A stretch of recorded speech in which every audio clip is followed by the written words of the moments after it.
اعوذ باللہ من الشیطان الرجیم، میں اللہ کی پناہ مانگتا ہوں شیطان مردود سے۔ وَإِذْ قَالَ مُوسَى لِقَوْمِهِ اذْكُرُوا نِعْمَةَ اللَّهِ عَلَيْكُمْ إِذْ أَنْجَاكُمْ مِنْ آلِ فِرْعَوْنَ يَسُومُونَكُمْ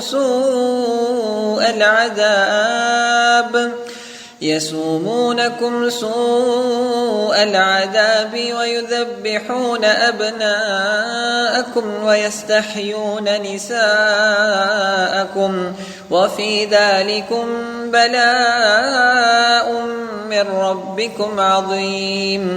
یاد کرو جب موسیٰ نے اپنی قوم سے کہا کہ اپنے اوپر اللہ کی اس نعمت کو یاد رکھو جب اس نے تمہیں فرعون کے لوگوں سے چھڑایا جو تمہیں نہایت برے عذاب دیتے تھے۔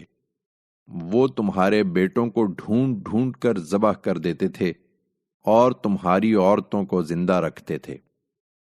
تمہارے پروردگار کی طرف سے اس میں تمہارے لیے بڑی عنایت تھی۔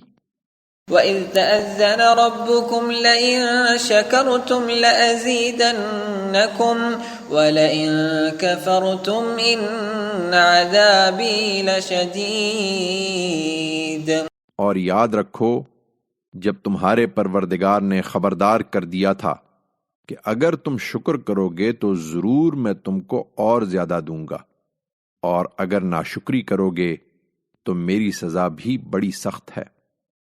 وقال موسى إن تكفروا أنتم ومن في الأرض جميعا فإن الله لغني حميد۔